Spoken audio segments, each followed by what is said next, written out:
very excited about this. Close quote. Well, I know what Bills Mafia will be more excited about, sir.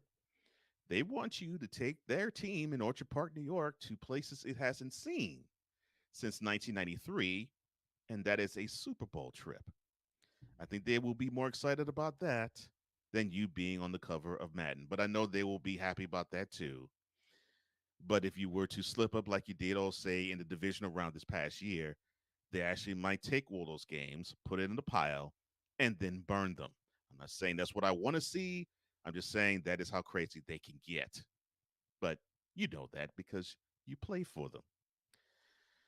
But congratulations to you, Josh. I hope that you enjoy the honor because it is an honor to be graced on the cover of probably the most iconic sports game in the history of video games in its entirety.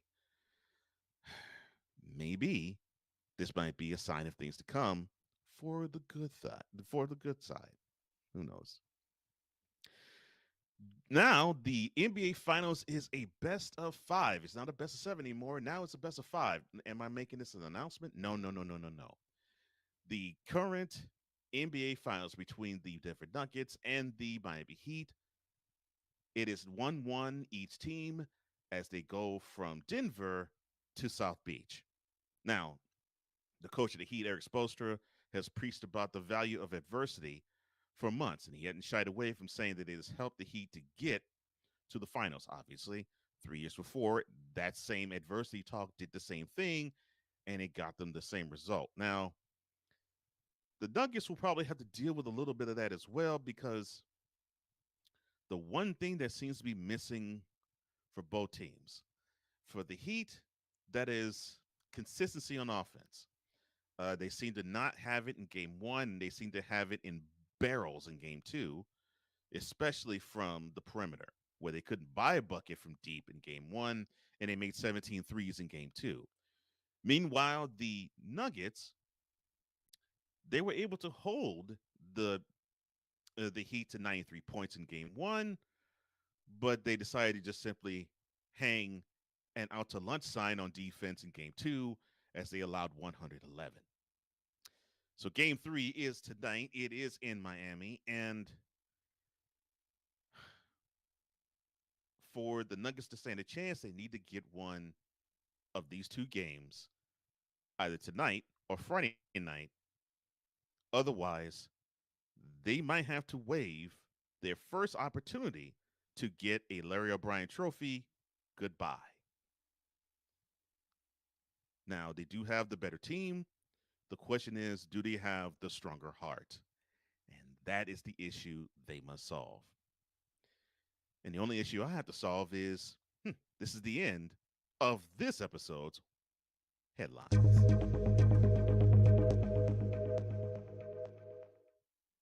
A break, and when we come back, a tug of war that was supposed to last years, maybe even decades, it was over in a quick snap of a finger.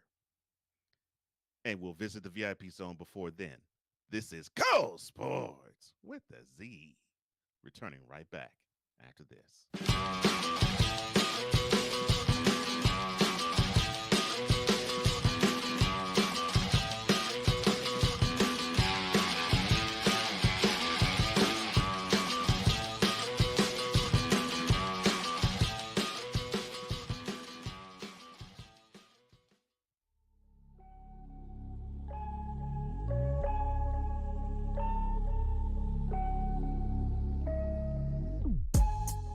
You have to learn to live with yourself before you can make a commitment of yourself to someone else. When you go to something that's already structured, like the church, I don't need to go in there thinking I'm the pastor. It's like already one set up. You know what I'm saying? It just had everything. But I learned, you know what I'm saying? Everything I did, I learned from. So we look forward to seeing you same time, same place. Know that we love you. God loves you more. Continue to stay safe, do the right thing, stay out of trouble. Conversation that informs a community. Brothers of Legacy. Every weekday morning at 9 a.m. Eastern.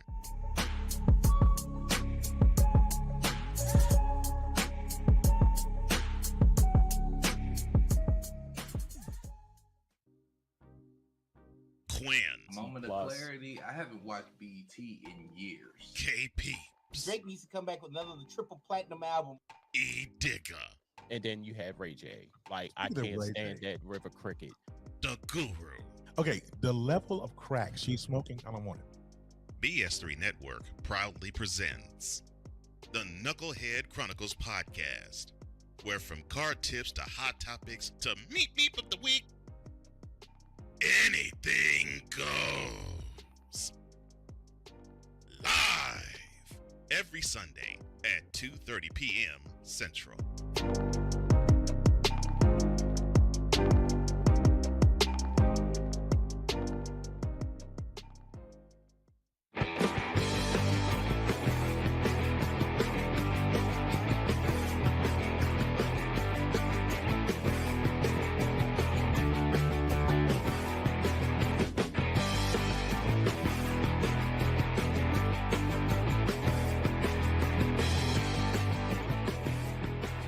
Welcome back.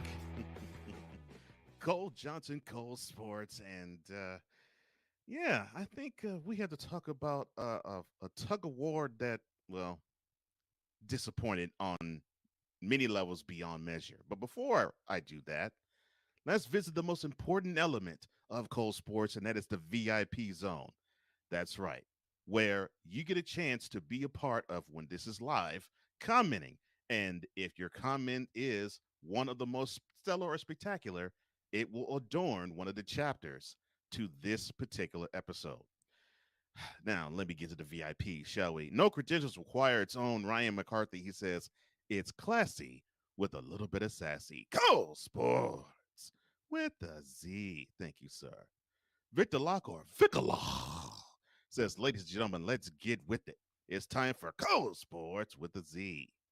My brother from another mother, the co-host of Snowman in the Morning, Cole Johnson, Snowman himself. He says, the classiest sports show on the planet is now live on Snowman Multimedia. Thank you, sir. David 3000, my brother, how you doing? I hope everything is well with you. Ryan, he says, talking about Jacksonville staying put in Jacksonville. He says, look, or God help them, they might become a second team in Chicago. Yeah, because that was talk of them actually moving there too. Scary thought.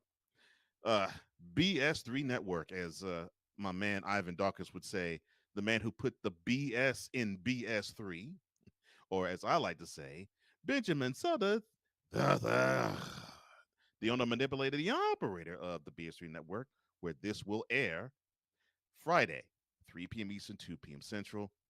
I hope you're doing well, sir.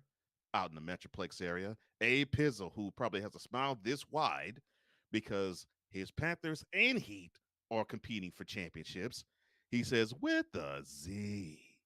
Snowman says, Cole Sports is now live on Snowman Multimedia on YouTube, Twitch, and audibly on hashtag FSM Sports. Simulcast rules, baby. Yes, it does. And BS3 or Ben, he says the Heat surprised me in game 2. The Heat surprised me. The Heat's others surprised me in game 2, Ben, and I'm with you on that.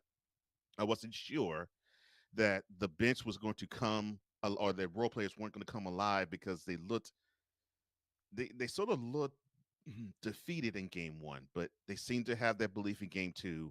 They came back fighting. They came back strong, and they actually took, I think, I won't say the Nuggets' best punch, but they took the Nuggets' onslaught, and they erased a 15-point deficit and got them a W.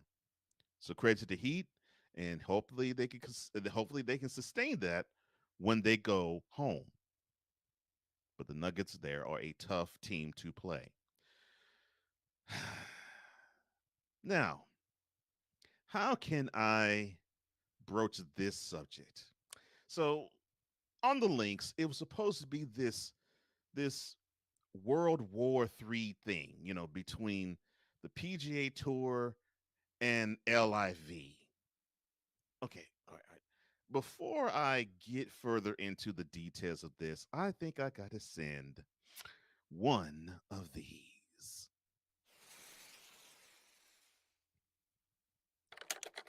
Email PGA Tour.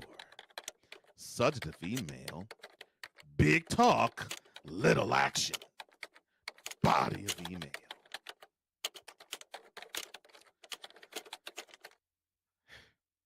What can you say? The golf world and somewhat the sports world too was sent reeling when yesterday morning word came that the PGA Tour and LIV Golf merged.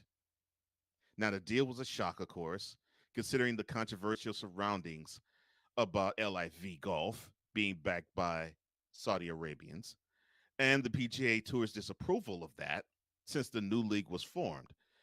But not many of the key people involved in either of those leagues knew that this deal was happening until it got announced. Now, yet little is still known about what the merger means now and what it means in the future. Like, does this mean more lucrative purses for PGA Tour winners? Or will the PGA Tour shorten to 54 hole tournaments? Uh, or will they stay at the now traditional 72 hole tournaments? Or if LIV players are all eligible for PGA Tour events? All those are great questions to ask, but this is the main question I'm going to ask before I continue. So, PGA Tour, you dug your heels and you got into the trenches and you said this rogue league is not going to buy its way into the hearts, the minds, and the souls of the golfers and golf fans.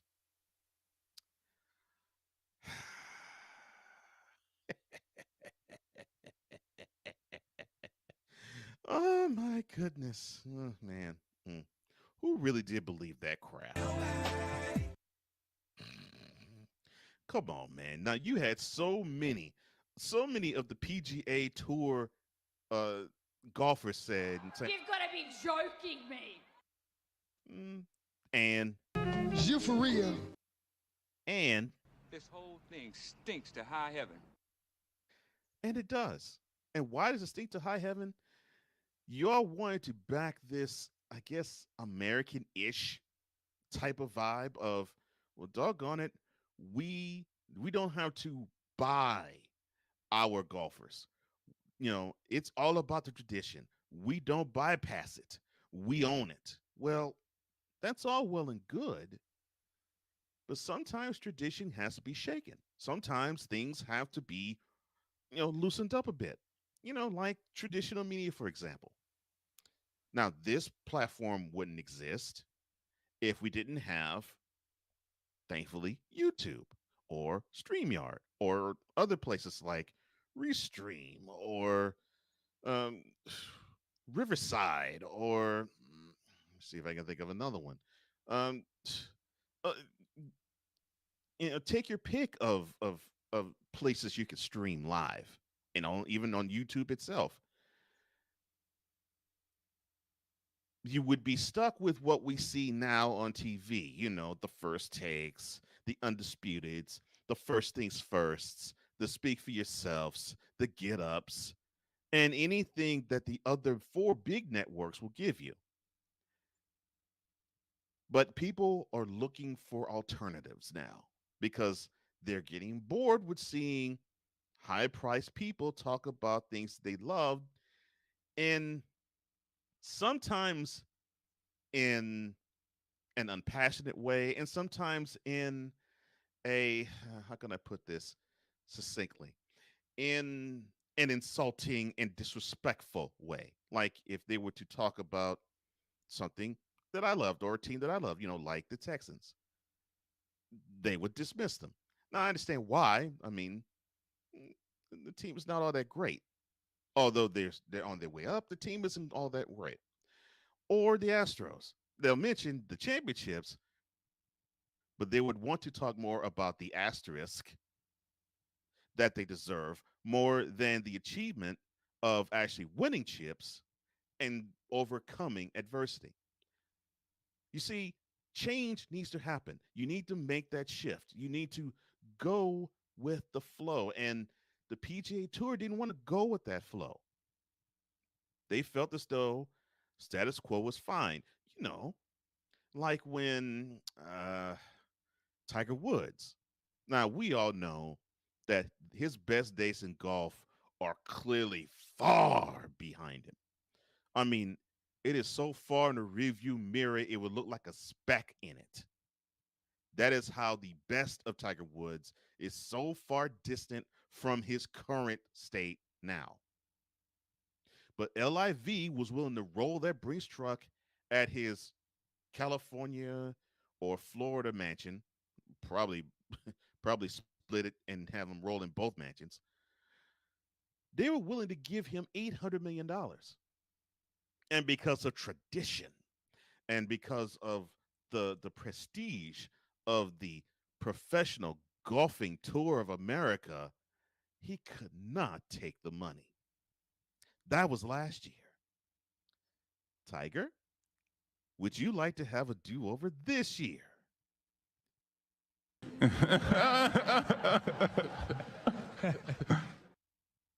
know, Tiger. That it hurt my heart. But of course, when Brooks Koepka who's now probably the best golfer now, when he signed to be part of LIV, the dominoes started to fall, and it was interesting. The PGA Tour pushed back hard. LIV just got quiet and silent. They're like, okay, we'll just let our play and our representation do the talking for us. Now, if you all are wondering what the deal means, this is what it will entail. Even though there's still uncertainty, here are the off the course ramifications of it. Now, the Public Investment Fund, the sovereign wealth investment fund of the Saudi government, they will make a capital investment into the new entity to facilitate its growth and success. And the fund will also be the exclusive investor of the new entity that is the PGA Tour and LIV Golf. The governor of that fund, Yasir Al Rumanian, he'll be a part of the newly formed board of directors. Another is all outstanding litigation, including a lawsuit filed by a number of golfers who joined the LIV Tour, filed against the PGA Tour, gone. Now, how did they reach this deal that they shouldn't have gotten here so soon?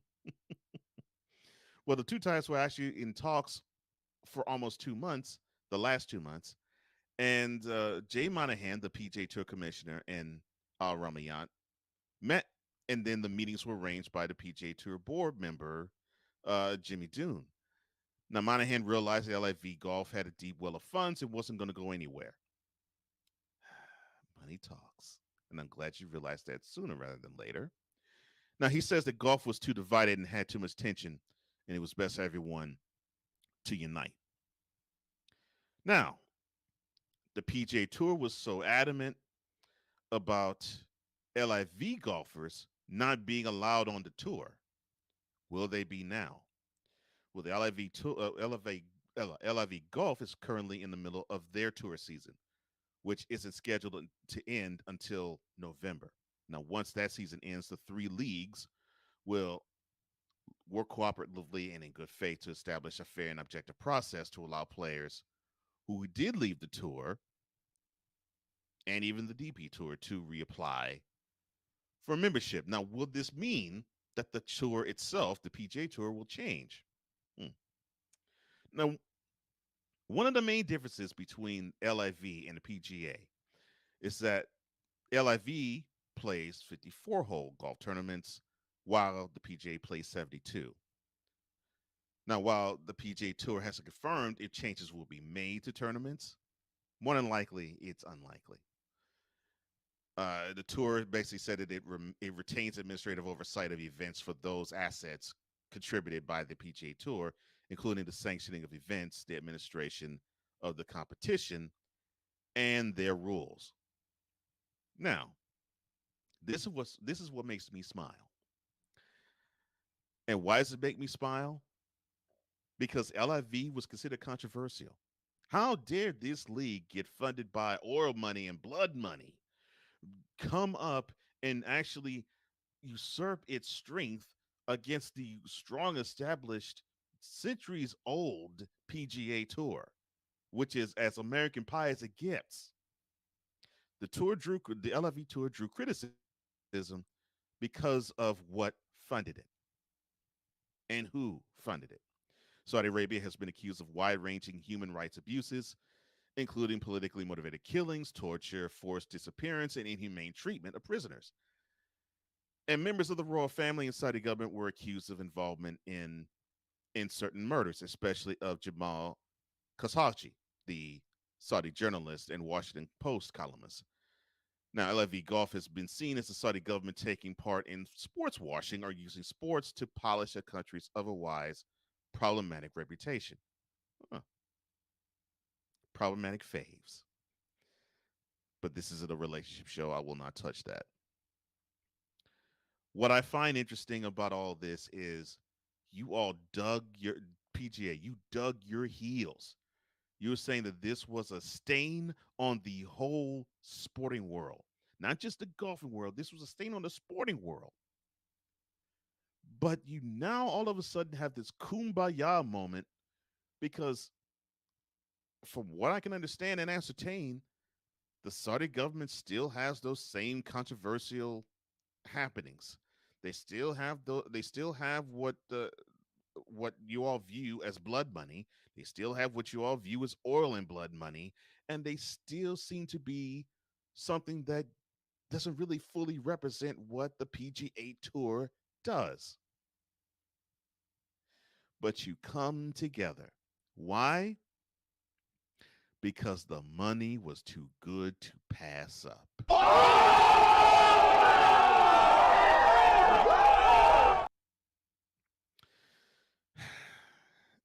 The shame of it all is it's a lesson that my father told me when I was about 12 years old.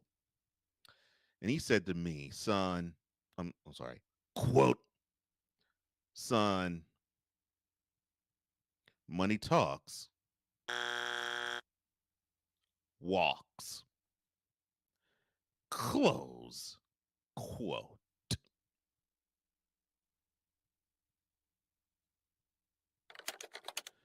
Cole Johnson, Cole Sports with a Z at gmail.com.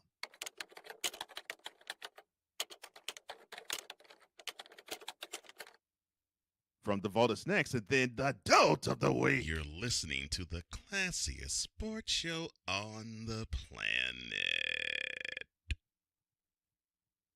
Cole Sports!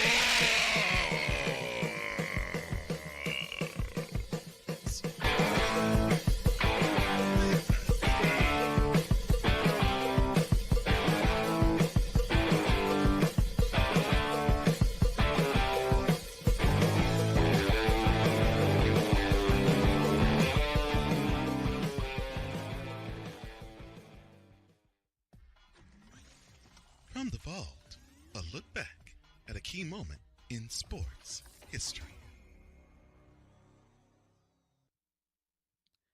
June 7th, 1981.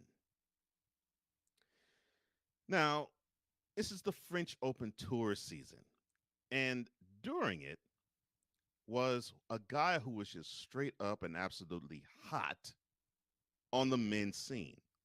And that guy was Bjorn Borg. And why is this important? Well, you got to understand, he was the defending champion of the French Open and Wimbledon in 1979 and 1980 of both tournaments. So coming into 1981, he was looking to defend both those tournaments championships. And he was the number one seed, breezing through the tournament. Straight sets in the quarterfinals, straight set victory in the quarterfinals, 3-3-2. Straight sets in the semifinals, 4-4-5. Meanwhile, this newcomer came upon the scene from Czechoslovakia. His name, Ivan Lendl, who in the quarterfinals beat John McEnroe in straight sets, 6-4, 6-4, 7-5. And he took a 5-setter in the semifinals, but won 6-2 in the fifth over Jose Luis Clerc of Argentina to advance to the finals. It was a 5-set tilt, and it was a grueling matchup. And, of course, that's the style of one Bjorn Borg. He wore people down with ground strokes at the ground stroke at the ground stroke. Now, what made Lindell interesting is that he also had the similar type of style. He started to build a lot of strength with it, but he didn't quite have it there, and he didn't have the composure to deal with a Bjorn Borg there as well. Borg did win the tournament, and he won the final in 5 sets. 6-1, 4-6, 6-2, 3-6, 6-1 in the 5th. Now, why is this important? Well, this was his 6th French Open championship. He won the most in his career. Didn't even win as many Wimbledon titles as that, which is surprising to me. And it's 11th overall. But the thing is, that was his last ever Grand Slam championship. He would go on to lose in 4 sets to John McEnroe the following month in Wimbledon, and in 4 sets to McEnroe in the U.S. Open in September. Bjorn Borg wins his 11th and final Grand Slam championship, getting the French Open title for the 6th time on this date in 1981. From the vault, brought to you by Cole Sport. This is a journey into crime. A podcast journey that tells the stories of those long forgotten or those easy to remember. We go on a journey that reveals mystery, intrigue, and offers more twists and turns than a country highway. We have looked over cases, we've combed over evidence and testimony, yet we still are left with no answers. Sometimes, in order to get a deeper understanding of something, you must return to view. Now available for download for subscribers only. Each episode premieres only on the USA Today network. Join now for just $1 to receive premium content like Return to View. That's $1 to become a subscriber and a Return to View loyal listener.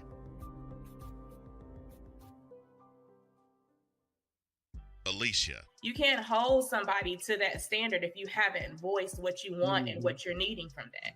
Mika. If you're not communicating expectations, you're waiting for your feelings to be hurt. Nicole. A lot of people don't want to take the time out to be alone and to get themselves together. Ivan. You got to be willing to work through stuff. And from the jump street, y'all done had problems. Maybe you don't need to be working through those. BS3 Network proudly presents Queen 3 and King podcast. Live every Tuesday at 7 p.m. Central.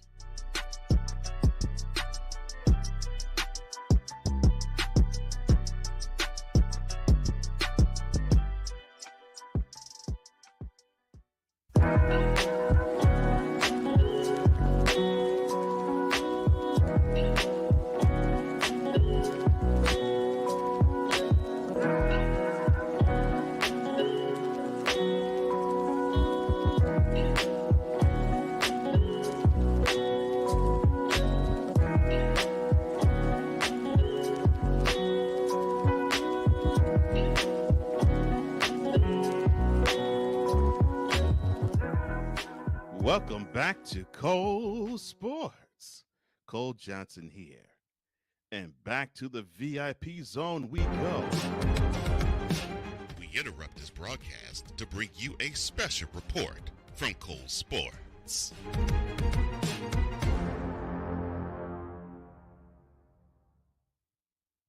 This is into the Cole Sports News Desk.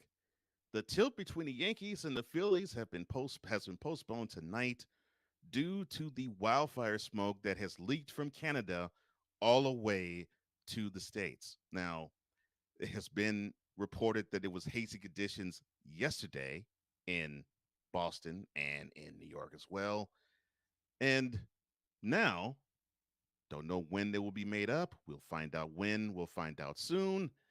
But as of tonight, the Yankees and the Phillies have been canceled due to the wildfire smoke in the province of Quebec. Whew. Hopefully, we can get that situation solved soon. Ugh, trouble times ahead. This has been a special report from Cole Sports. Now, back to your regularly scheduled programming, already in progress.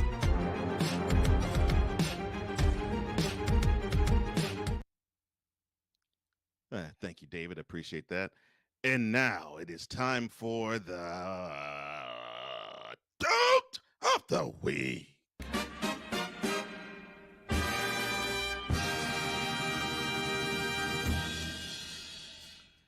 Dote of the Week is sponsored by nobody.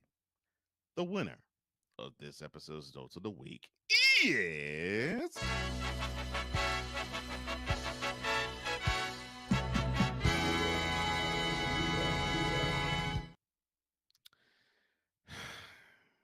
Uncle Woke. Rebel Without a Pause. Woke People's Champion. Kyrita Herbal Tea. Kyrita Pinkett Smith. Kyrie Irving. And why is he slotted here? I'm so glad you asked that question. Here's why. Now, when people were inquiring what he wanted to do in the off season, he got on his high horse. You know, he basically sort of gave everybody what for, and you know, people had the nerve to want to ask him about what his future was, and I just didn't understand why he was so rebellious about it. But he was, and he was trying to be coy, and he said things such as, "quote What I do is my business. Where I go is my business. I'm not going to tell you what I'm going to do, and it's none of your business. When I find out, that is when you know. Until then, you're not going to know, and don't harass me. I want to enjoy my off season." Close quote.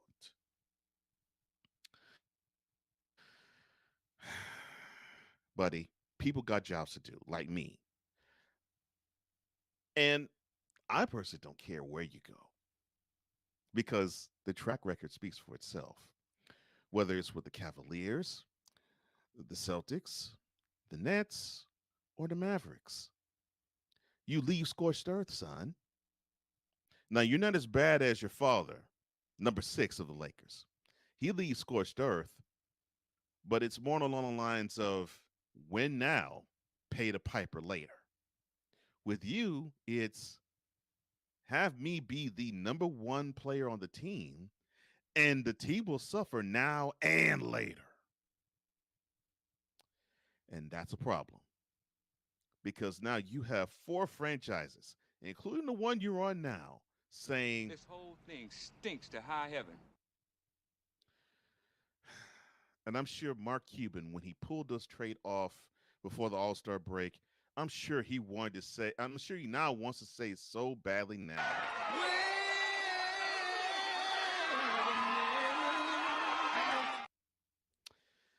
And I fully understand that in him because of it.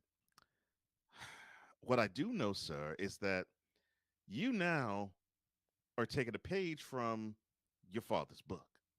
Yes. No, not your biological father. No, your basketball father. And I'm saying it for this reason. It got under your skin back in 2016, didn't it? When you had a reporter ask you, how did it feel to have someone the stature of LeBron James take you under his wing? Have you learned so much from him? And you were so put off by that question. But the fact is, you have. You've learned a lot. And this is yet another tactic. The first one I just outlined, stay out of my business. You'll know when I let you know. And here comes this past week, where it was leaked out that you want LeBron James to be part of the Dallas Mavericks.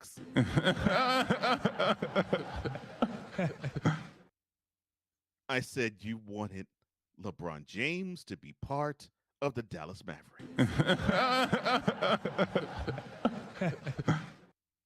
No, no, no, no, no, no, no, no. I don't think you understand what I'm saying. I said you want LeBron James to be a part of the Dallas Mavericks. Okay, okay. All right. Here's why I find it funny, Kyrie. You know the situation that LeBron James is playing in right now, correct? One, he re-upped and he's not going to go anywhere anytime soon. Two, the only way he probably will move would be if Bronny James is being drafted and he's not coming out of he's not coming out to be in the NBA draft this year. Next summer, that's a different story, possibly. Number three, Dallas doesn't have enough cameras for LeBron James. Now, what do I mean by that? I mean, yes, media will follow him anywhere. It doesn't matter where he plays. The media will follow him. I'm not talking about those cameras. No, no, no, no. I'm talking about the cameras that Al Pacino and Robert De Niro look at. I'm talking about the ones that Denzel Washington and Jamie Foxx look at. I'm talking about the ones that Meryl Streep and Glenn Close look at. I'm talking about the Hollywood cameras. See, those are the cameras that he wants to have on him at all times. He can't get that in the Metroplex. Now he can foot the bill, but that bill will be mighty expensive. That's why he's not in Cleveland still, because he would have to pay an arm and a leg to have a media company that would be Hollywood-ish to be in Cleveland, because he would have to ship so many people from LA to get over there to do all that stuff with him. And then they have to go back to LA and do what they do and put the forth they sprinkle their pixie dust and magic on it. It is not cost effective. So what is cost effective? He moves there. So he's now moved to LA. He's been there for 5 years. He seems to like it there. And it's not because of the Lakers, it's because of Hollywood. And you actually think because of basketball reasons that LeBron James is going to be there? I said, you actually think for basketball reasons LeBron James is going to be in Dallas? I said, for basketball reasons, you actually think Yo Kang is going to move from LA, the place where he is looking at a whole lot of cameras, to Dallas, a place where, yes, business rules, and you could probably get some wonderful media action in there, but one where it is not even close to the level of LA. No. The only place that the NBA houses, well, only two places maybe, where you could probably get similar action from him in that vein would be New York for sure. And from an outside perspective, Toronto maybe. But Toronto's a little bit cost prohibitive too, because you have to travel borders. Now, Mr. Irving, you're dealing with a player who is not really all that invested in playing basketball, really. He's more invested in wanting to have his future be televised. You know, you've heard the saying, the revolution will not be televised. Well, LeBron is the type that he wants not only this revolution to be televised, but he would like for it to be broadcasted, mixed, edited, followed, scripted, and with all of the pyro and all of the makeup and all of the trims and fixings that a big time $1 billion Hollywood production would provide him. He has one foot in the NBA and the other foot in Hollywood. What makes this story so funny is that there's some of you out there who actually believes that he will do it.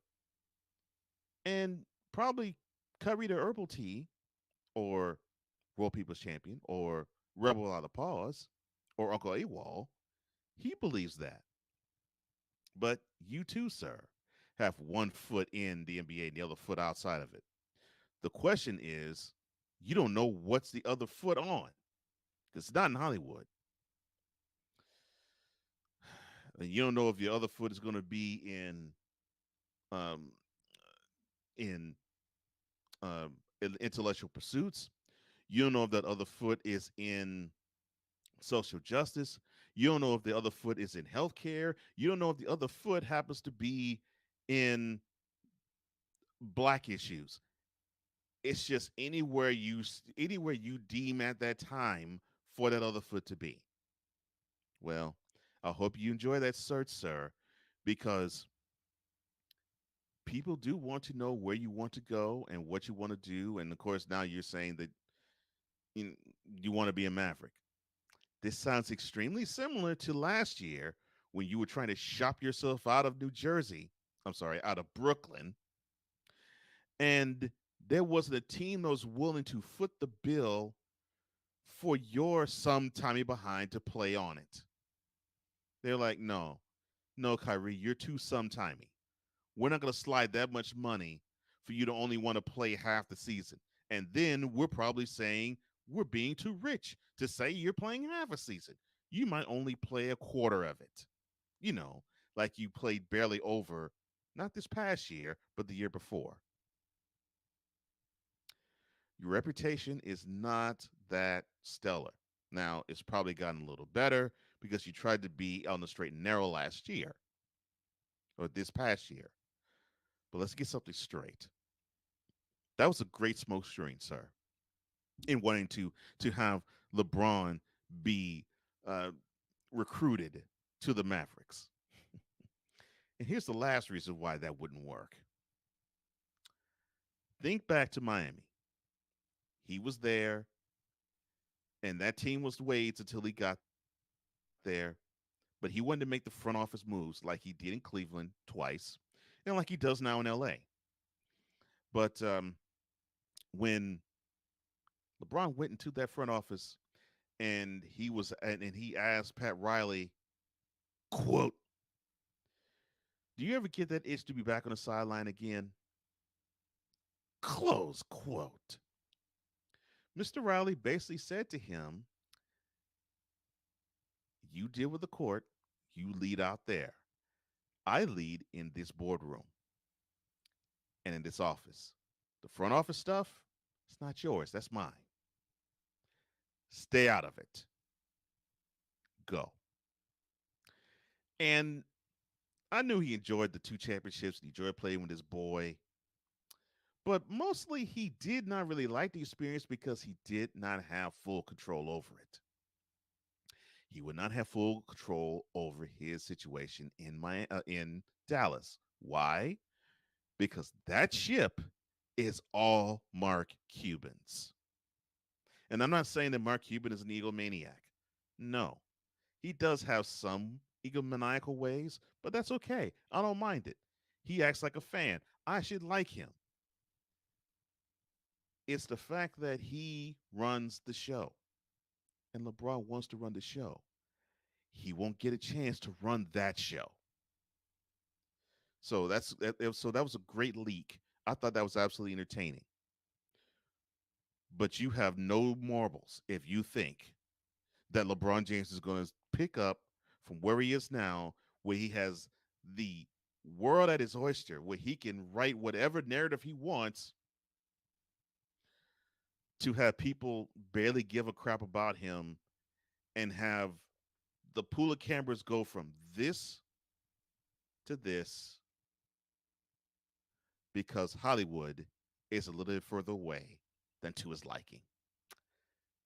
Nah, son. Why don't you go back to peddle Hebrews to Negroes again? I think you were much better served doing that.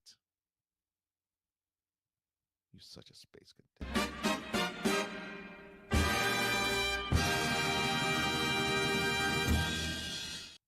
One more break, and we are going to dedicate the rest of this show to one of the greatest wrestlers ever. Shiki Baby, this is for you. This is Snowman, the morning with Cold. I'm sorry. This is Cold Sports. I love that era. We'll be right back. I got to do that again.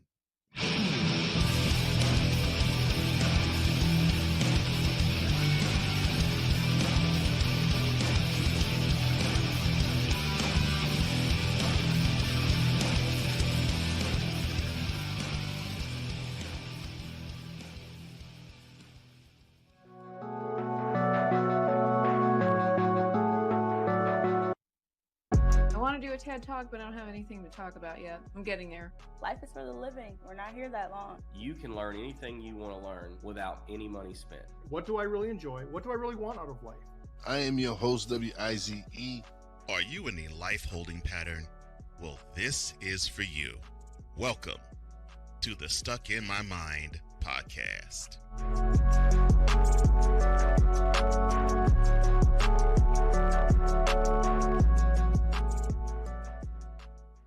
This is a BS3 Network presentation. I want to show that attainability. I want to show the accessibility of this kind of lifestyle.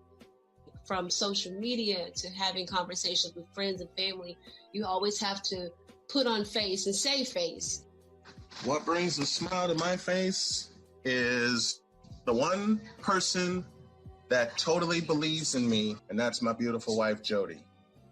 I just had to stop because I didn't value myself. I didn't love myself. And it's like, I have to learn to love myself. Changing the world one conversation at a time. This is Revelations.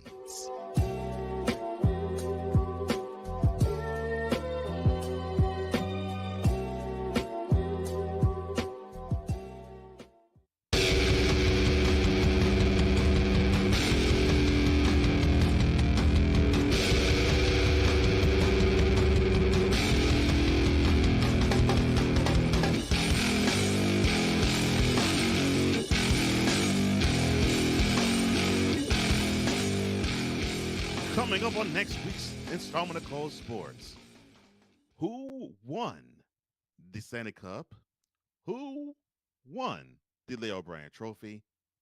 Because more than likely it will be decided by this time next week. Both those contests, both the series will probably be over by then. And other things, mainly baseball. Some movement in NFL, some movement in NBA as they would gear toward the draft, and other things that will pop up. And maybe even a little bit of tennis too, who knows.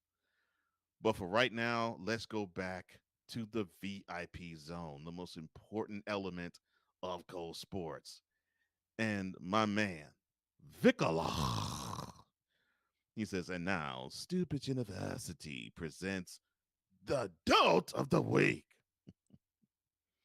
He said after that, look, I said earlier on the Brian Snow show, the worst thing that could happen is LeBron going to Dallas. Why? Imagine if Bronsexuals merged with the moronic republic of Cowboys Nation. Moronic republic. That's hilarious. Oh, my goodness. Between the moronic republic of Cowboys Nation and my man, Cool McCain, calling the Cowboys Arlington football team is absolutely hilarious. And in between that, he said, God, Kyrita Pickett-Smith whines about absolutely everything. Ain't that the truth? Yes, he does. It almost makes you want to ask the question, is he ever happy about anything? But what I'm not happy about, but happy about doing in terms of reliving the memories of, is the following. So earlier today, we learned that the Iron Sheik passed away at the age of 81. And, you know, it broke me up a bit. It shook me a little when I saw the news. But I'm going to remember the happy times and what he gave me. And hopefully you can join me when we do this as I go in.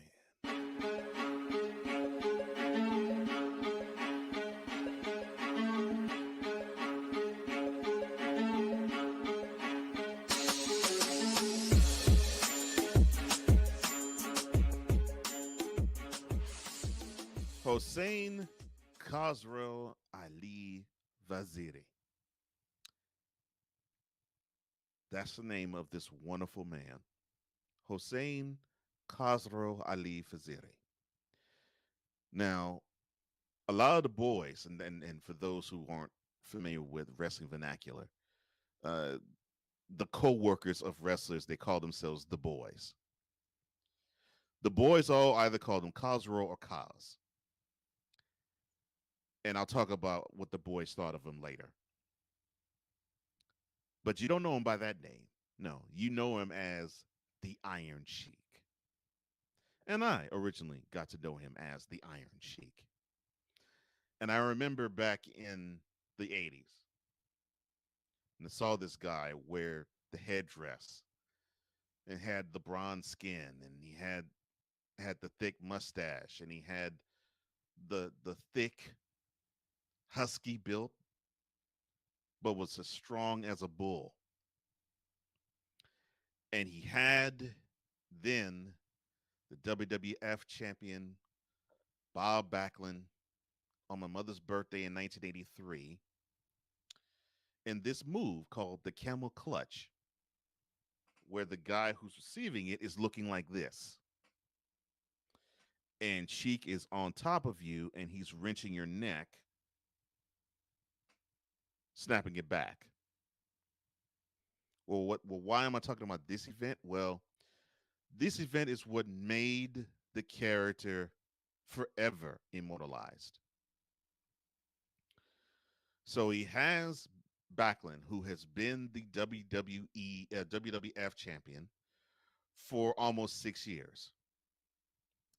And his manager, Arlo Skolin, threw in the towel, and they put the belt on him. And he was the WWF champion for 4 weeks. And then he helped usher in what we all know as Hulkamania when he dropped the title to him January 24th of 1984. Now, many would probably say, okay, well, that's a footnote. But no. To me, that 1 month as champion, the 1 month as the company's champion, that was a rubber stamp. And that was a sign of approval from the wrestling world to him, saying that the character that he came up with resonates so much. It resonates so well. It is powerful. It's impactful. And why? Well, he was hated. He was absolutely hated. And why wouldn't he be hated? So he's in an American company, an American wrestling company. And he's at a time, and it's at a time where America's patriotism was at an all-time high. And that if you were to say anything disparaging about America, you would get roundly booed, even if you were an American. What makes it even worse, well, makes it even better for him in terms of character, but worse for anybody if this was real, was that he was an Iranian. And I don't mean by character, I mean by lineage. He came from Iran. And of course, back then, Iran and the United States had frosty relations with each other. A little history lesson. So in the fall of 1979, the Iran, I won't say the Iranian government, but there was terrorists in Iran. They hijacked the U.S. embassy in Tehran and held certain Americans hostages for a little bit over a year, about maybe a year and 2.5 months. One of those hostages happened to be the father of the Warriors head coach Steve Kerr.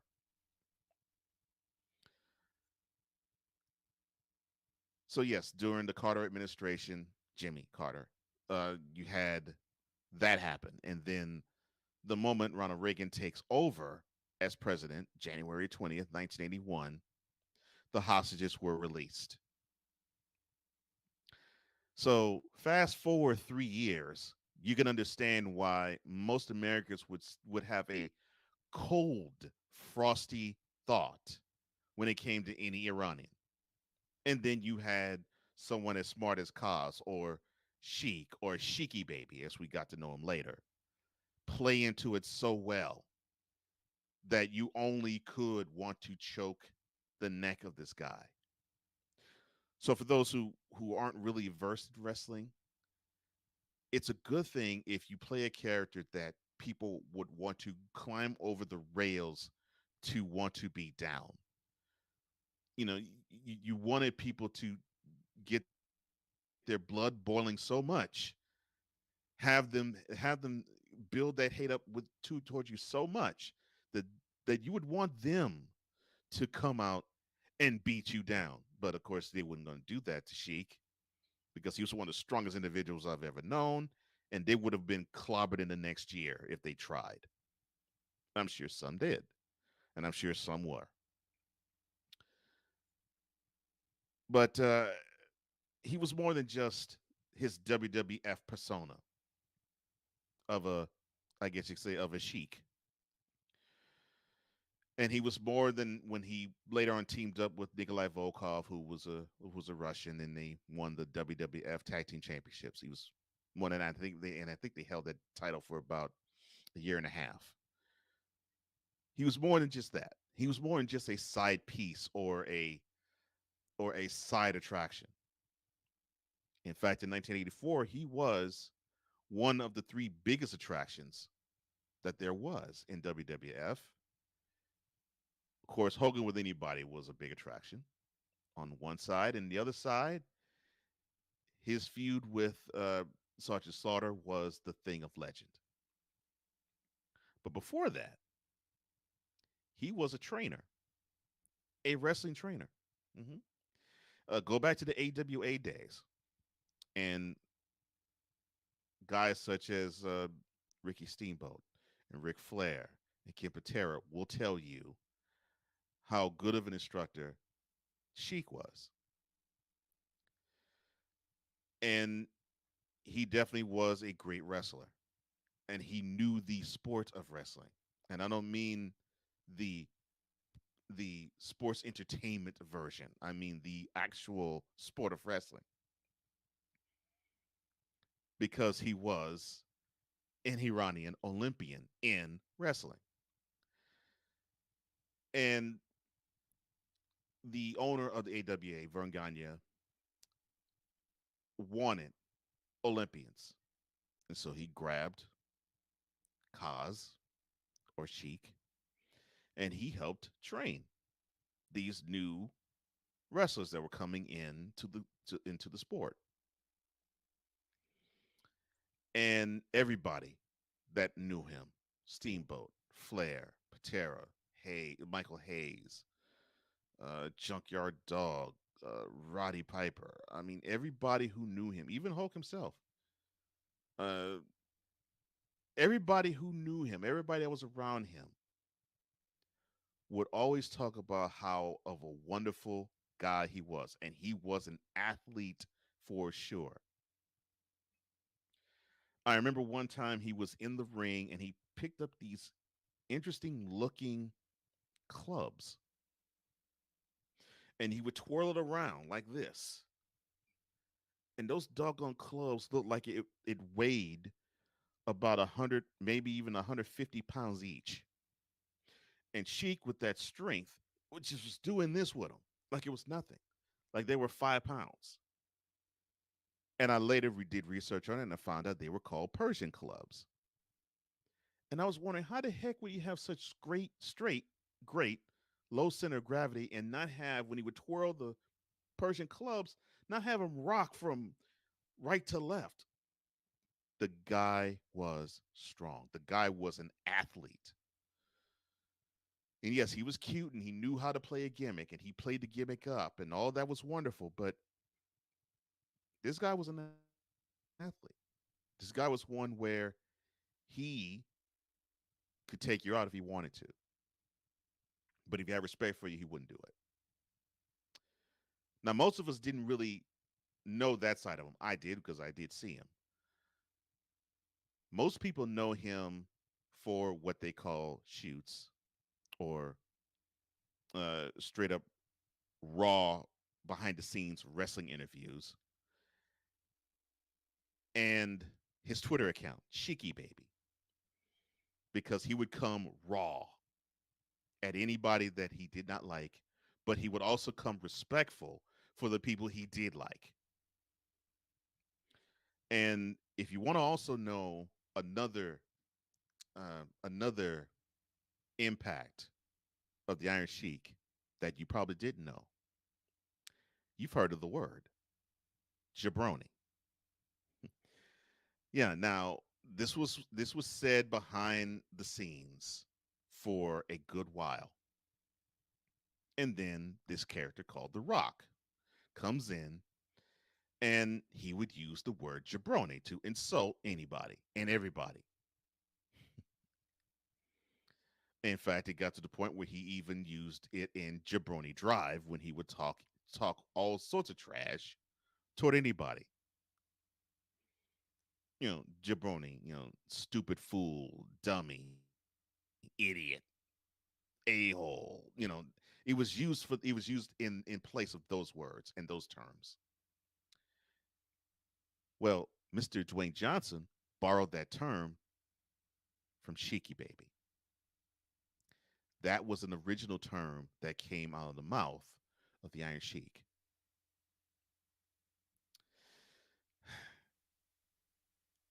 His presence in the wrestling world will forever last.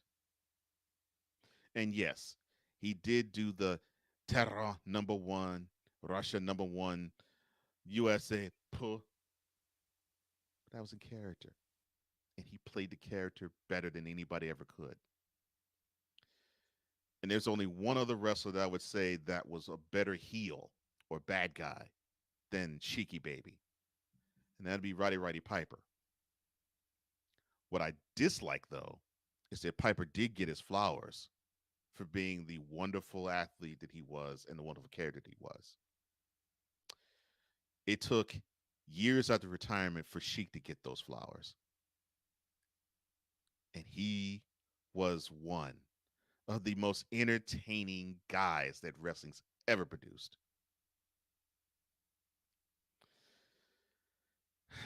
So all I gotta say to you is, Sheiky Baby, thank you for the memories, man. Thank you for everything you've done. Thank you for what you are. Thank you for who you are. Thank you for what you have put forth in wrestling. Thank you for showing the way as to really commit to a gimmick and to draw that money so you could be the ultimate bad guy or even the ultimate good guy. Thank you for showing the way as to how to entertain all of us that love you, that appreciate you, that just simply wants to have our characters live up to being the superheroes that we all want them to be, the superhero that you really were and that you really are. Thank you, Iron Sheik.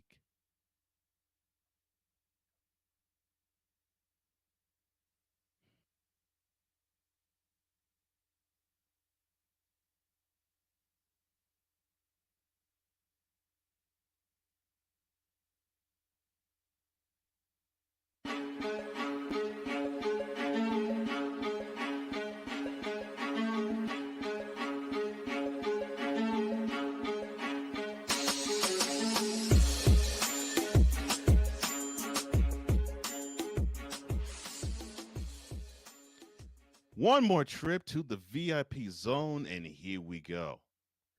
Mr. Rye, how you doing, sir? I hope everything's good with you. Thank you, thank you, thank you. Uh, all I have to say to you all is thank you for everything that you all have presented in front of me.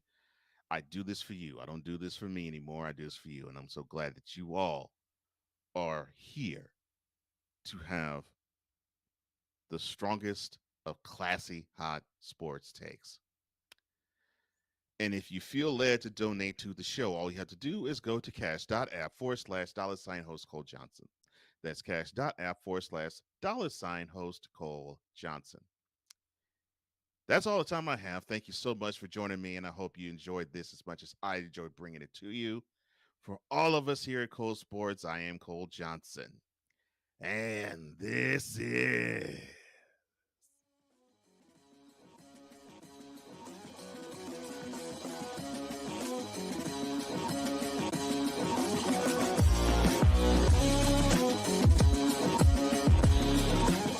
Thank you for tuning in to Cole Sport. To download this episode, go to Spreaker and type Cole Sports with a Z. For apparel, go to Spring and type Cole Sports VIP Boutique. That's with a Z. To reach Cole Johnson, go to flowcode.com/page/host Cole Johnson. This has been a Comey Media Incorporated presentation.